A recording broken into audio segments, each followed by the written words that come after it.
నమస్తే రమగారు. నమస్తే జయ. రమగారు, దీపారాధన ఉదయం చేస్తాం ప్రతిరోజు ప్రతి ఒక్కరం కూడా. అయితే కొన్ని సందర్భాల్లో ఉదయం పూట కొంత కుదరని అవకాశాలు కూడా ఉంటాయి కొంతమందికి. ఎందుకంటే ఆఫీసులకి వెళ్ళాలి, లేకపోతే పిల్లల్ని పంపించాలి. ఇలాంటప్పుడు సాయంకాలం దీపం పెట్టొచ్చా? ఏ సమయానికి పెట్టాలి? సాయంకాలం చేసే దీపం యొక్క విశిష్టత ఏమైనా ఉందా అండి? ఉదయం కుదరకపోతే సాయంకాలం చేసుకోవచ్చు, ఉదయం కుదిరినా సాయంకాలం కూడా చేయొచ్చు. అది 2 పూట్ల దీపారాధన ఎప్పుడు మంచిదే. పొద్దున ఎలాగో చేసుకుంటాం, చేసుకోగలిగిన వాళ్ళు. చేయలేని వాళ్ళు సాయంత్రం చేసుకోండి అని చెప్తున్నాం, కానీ ఉదయంతో పాటు సాయంత్రం దీపారాధన చేసే విశేషం కూడా మంచిదే, అది ఉపయోగపడేది. సాయంకాలం అనేసరికల్లా మనకు ఒక సాధారణంగా చెప్తారు, సూర్యాస్తమయం అవి అయినాక పరమేశ్వరుడు తాండవ వేళ అది. ఈ ఉజ్జయిన్లోనూ అక్కడ సాయంకాలం హారతిస్తారు జయ, మామూలుగా ఉండదు. బాగుంటుందో. కాళిదాసు రాసిన మేఘ సందేశంలో సాయంత్రం పూట ఆయన తాండవం చేస్తాడని, ఈ ప్రమదగణాలని తప్పెట్లు కాహళధ్వనులు చేస్తున్నారని రాస్తారు. సాయంత్రం సుప్రసన్నుడుగా ఉంటాడు పరమేశ్వరుడు. ఆయన అర్ధనారీశ్వర స్వరూపంలో నాట్యం చేస్తాడు. ఇప్పుడు మనకేంటి, శివుడు మోక్షకారకుడు, ఐశ్వర్యకారకుడు కూడా. లయకారుడైనటువంటి పరమేశ్వరుడిని స్వాధీనం చేసుకోవాలి అంటే, ప్రసన్నుని చేసుకోవాలంటే సాయంత్రం ఆరాధన చాలా మంచిది. శివార్చన ఎప్పుడూ సాయంకాలమే చెప్తారు. దీంతో పాటు ప్రదోషకాలార్చన అనేది ఒక ప్రత్యేకమైన విధానం ఉంటుంది. ప్రదోషకాలంలో దీపం అంటారు. ప్రదోషకాలంలో దీపం. సాధారణంగా ప్రదోషం అంటే ప్రతి సూర్యాస్తమయం, ప్రతిరోజు సూర్యాస్తమయానికి ముందు వెనకల సమయాల్ని ప్రదోషకాలం అనే చెప్తారు ప్రతిరోజు. ఇందులో విశేషమైన కాలాలు ఏమున్నాయంటే, పౌర్ణమికి ముందు వచ్చే త్రయోదశి, అమావాస్య ముందు వచ్చే త్రయోదశి, ఈ 2 విశేషం. వీటిని ప్రత్యేకంగా ప్రదోషకాలము అని చెప్తారు. ఆ సమయంలో నందీశ్వరుడికి అభిషేకం చేయటము, ప్రత్యేకంగా శివాభిషేకం చేసుకోవటము చాలా విశేషంగా చెప్తారు. ఈ నందీశ్వర అభిషేకం చేస్తే ఏం జరిగిందో మనకి తెలియని పాపాలు కొన్ని ఉంటాయి చూడు, అవి పోతాయి. ఏదో జరిగింది మన వల్ల, అదేదో మనకి తెలియదు, ఏదో మనని పట్టి పీడిస్తూ ఉంటుంది. దేనివల్ల మనకి సమస్యలు వస్తున్నాయో అర్థం కానిదా సమస్యల నుంచి బయటపడాలంటే ప్రదోషకాలంలో ఈశ్వరాభిషేకం కానీ నందీశ్వరాభిషేకం కానీ విశేషంగా చెప్పబడతాయి. చాలా గొప్పవి అవి, చాలా అద్భుతమైన ప్రయోజనాన్ని ఇస్తాయి. మన జీవితంలో పెనుమార్పుకి కారణం అవుతుంది ఆ అర్చన. అంత విశేషమైంది ప్రదోషకాలం, అంత గొప్పది. ఇప్పుడు నిత్యము ప్రదోషం అంటే సూర్యాస్తమయం వెళ్ళాక 1 గంట, గంటన్నర పాట భేదాలు ఉన్నాయి. కొంతమంది ½ అన్ అవరే అంటారు, కొంతమంది 2.5 గంటలు అంటారు. ఏదైనా సరే సూర్యాస్తమయం అయ్యాక దీపారాధన చేసుకోండి. మరి 8, 9 చేసేయద్దు, 7 గంటల లోపల చేసుకోండి. రాత్రి అయిపోయి సాయం సంధ్య, ఈ సాయం సంధ్యలో సూర్యుడు వెళ్ళాక విశేషం. వెళ్ళాక సూర్యాస్తమయం అయ్యాక అప్పుడు మీరు ఏదైనా చదువుకోవచ్చు, ఏదైనా చెప్పుకోవచ్చు. ఉదయకాలం ఏం చదివారు, ఏం చేశారో కానీ సాయంత్రం ఏదైనా శివ సంబంధమైన స్తోత్రాలు బోల్డన్ ఉన్నాయి కదా మనకి. విశ్వనాథాష్టకం అని, శివాష్టకం అని, శివమానస పూజ అని ఏదైనా చేసుకోవచ్చు. ఏదో ఒకటి చేసుకుని కాస్త దీపారాధన వెలిగించుకోవటం. కుదిరితే సాయంకాలం ఆలయ దర్శనం చేయటం, కుదరలేదు పెట్టుకోండి ఇంట్లో. అందరికీ అది అక్కడ డౌట్ ఉంటుంది, సాయంత్రం చేస్తే మంచిదేనా అని. సాయంత్రం చేసినా కూడా మంచిదే. ఎలాంటి ఫలితం ఇస్తుందని మానకుండా చేయటం మరీ మంచిది. ఎలాంటి ఫలితం ఇస్తుందంటే శివానుగ్రహం లభిస్తుంది జయ. సాయంకాల దీపారాధన వల్ల మనకి లభించేది శివానుగ్రహమే.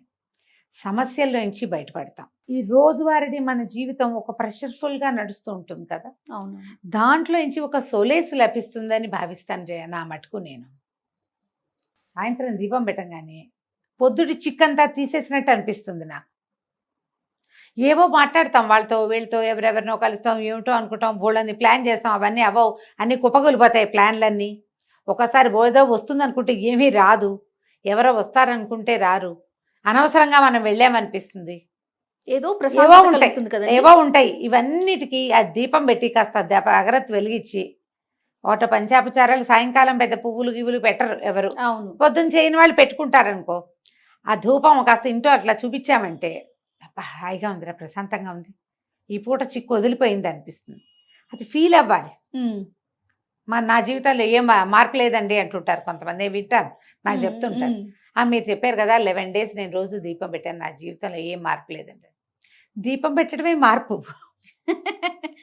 కరెక్ట్ అండి. ప్రతిరోజు మీరు 6:30 7 గంటలకి చకచకా స్నానం చేసేసి ఇల్లు బాకిలి ఏదో ఒక మాదిరిగా అయినా తుడుచుకుని, పొద్దున్న తోమినంత తోమకుండా కొద్దిగా ఒక మాదిరి వాకిలి సంధ్య వాకిలి జిమ్ముకుని, ఓ చెంబు నీళ్ళు పోసుకుని, కొంచెం ఫ్రెష్ బట్టలు కట్టుకుని, ఒక దేవుడి దగ్గర కూర్చుని 10 నిమిషాలు ప్రశాంతంగా ఉన్నావంటే ఏమిటి మార్పుకి అది? అదే నాంది. ఏమిటి ఇంకేం కావాలి నీకు? అంతే కదా.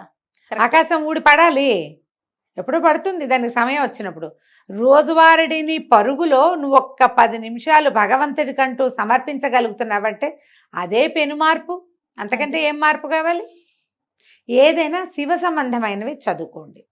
నువ్వు కూడా సాయంత్రం దీపమే కదా పెడతావు. అవును అవును ఈ రమ్మగారు. పొద్దున పూట పరిగెత్తే వాళ్ళందరూ సాయంకాలం ఇంటికి వచ్చాక కాస్త చక్కగా ఫ్రెష్ అయ్యి ఏదో అవసరమైన 2-3 పనులు చేసుకుని ఆ దేవుడి దగ్గర 10 నిమిషాలైనా కూర్చుని దీపం పెట్టుకుని ఒక అగరత్తి వెలిగించి ధూపం దీపం సమర్పించి ఏంటో ప్రశాంతంగా అనిపిస్తుంది అంతే. రమ్మగారు. ఆ ఫీలింగ్ ఏంటో తెలీదు. అంతే. మీరు చెప్పినట్లుగా అమావాస్య ముందు పౌర్ణమి ముందు స్పెషల్ గడియలు ఉంటాయి అన్నారు కదా. ఆ, ఆ విషయం నాకు తెలీదు. అదేలే నేను ఉదయం నాకు కుదరక సాయంత్రం పెట్టుకుంటా. సాయంత్రం పెట్టుకుంటే భలే ప్రశాంతంగా ఉంటుందండి. ఉమ్.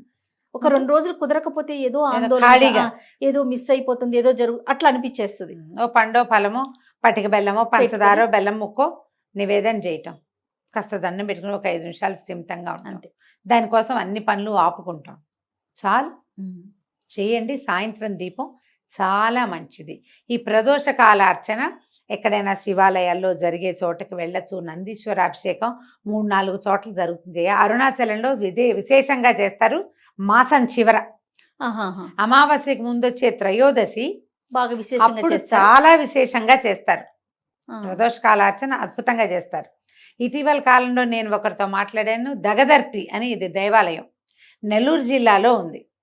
దగదర్తిలో ఉన్న ఈ శివాలయంలో కూడా ఈ పేరుతోటి యూట్యూబ్ ఛానల్ కూడా ఉంది. కేవలం శివాలయం ఇంకేం లేదు. మ్మ్. వాళ్ళు కూడా ఈ నందీశ్వర అభిషేకం చేస్తారు ప్రదోష కాలంలో. ప్రదోష కాలంలో. నేను నెల్లూరు వెళ్ళైనా మూలాపేట అని ఒక ప్లేస్ ఉంది. అక్కడ మూలస్థానేశ్వరుడు అనే దేవాలయం ఉంది. అక్కడ శివాలయం పాతది. అక్కడి నుంచే మొదలైందట నెల్లూరు ఊరు. ఆహా. అదే మొదలు. ఆహా. అక్కడే ఉసిరి చెట్లు ఉన్నాయి. నెల్లికాయ వల్లే నెల్లూరు అని పేరు వచ్చింది. ఆహాహా. ఉసిరికాయ నెల్లికాయ అంటారు కదా. అవును. అక్కడ మొట్టమొదట పరమేశ్వరుడు వెలిసి ఉన్నాడు, మూలస్థానేశ్వరుడు. అక్కడ ఆస్థాన నందీశ్వరుడు ఉన్నాడు. ఆయన వాళ్ళు కూడా. కూడా ప్రదోషకాల అర్చన చేస్తారు. కొన్ని దేవాలయాల్లో విశేషంగా కనపడుతుంది. మీ సమీపంలో ఎక్కడైనా ఉంటే ప్రదోషకాల అర్చన చేయించుకోండి. ఈ అరుణాచలంలో దగదర్తిలో వీటన్ని చోట్ల కూడా మనం బుక్ చేసి పెట్టుకోవచ్చు. గోత్రనామాలు పంపిస్తే అర్చన చేస్తారు. అవకాశం ఉన్నప్పుడు ఒకసారి వెళ్ళి దగ్గరుండి ఆ నందీశ్వరుడికి చేసే అభిషేకాన్ని చూడొచ్చు కంటితోటి. ఇది విశేషమైనది. మ్మ్. నువ్వు ఎందుకు అడిగావో సాయంకాల దీపంని, దాంట్లో మనం ప్రదోష కాలాన్ని కూడా కలుపుతున్నాం. అవునండి. అవును. ఇప్పుడు మీరు సాయంత్రం పెట్టే దీపాన్ని ప్రదోష దీపం అనొచ్చు. ఆహా. మీరు రోజు పెడతారు, ఆటోమేటిక్ గా త్రయోదశులు 2 కవర్ అయిపోతాయి. అవును కదా. తెలియకుండానే ఆ రోజులు కూడా కవర్ అయిపోతాయి. పెట్టేస్తున్నాం కదా. ఏదైనా మానేసే పరిస్థితి, మీరు బయటకు వెళ్ళే పరిస్థితి ఉంటే ఈ డేట్ చూసుకోండి. ఓకే. అమావాస్యకి ముందు పౌర్ణమికి ముందు ముందు. రమ్మగారు. ఆ, ఇవి 2 విశేషమైనవి. ఓకే. పెట్టుకోండి జాగ్రత్తగా. మ్మ్. శివ సంబంధమైనది ఏ స్తోత్రం మీరు చదువుకున్నా కూడా మీకు అద్భుత ఫలితం. అంటే జయ, బ్రహ్మాండం ఊడిపడదు. అంతే కదండి. 2 పాయింట్లు ఉంటాయి వీటిలలో ఎప్పుడు కూడా. ఆ. నీకు కావాల్సింది కాదు, రావాల్సింది వచ్చేస్తుంది. 1. 2ది, నీ మీద పడాల్సిన పెద్ద బండరాయి చిన్న రాయి అవుతుంది. ఎప్పుడో ఒకసారి రేర్గా ఈ రాయి తొలగిపోవచ్చు కూడా, పక్కన పడచ్చు కూడా. బండపడ్డానికి మనం ప్రిపేర్ అవ్వక్కర్ల, పడిపోతుంది ఎట్టాగో. నీ ప్రిపరేషన్ ఏం అక్కర్లేదండి, అది జరిగిపోతుంది. ఆ జరగాల్సిన భయంకరమైన పరిస్థితుల్లోంచి నువ్వు ఒక మాదిరి స్థితిలోకి మారగలుగుతావు ఈ అర్చనలు వాటి వల్ల. ఓకే. ఈ పాజిటివ్ ఎనర్జీ వల్ల మనం కొంత తప్పించుకుంటాం. అదే కదా మనకు కావాల్సింది అదే కదండి. కదా. ఇది చాలు కదా. మరి కాబట్టి ఈ రకంగా ముందుకెళ్ళండి. చాలా సంతోషం రమ్మగారు. నమస్తే. నమస్తే జయ.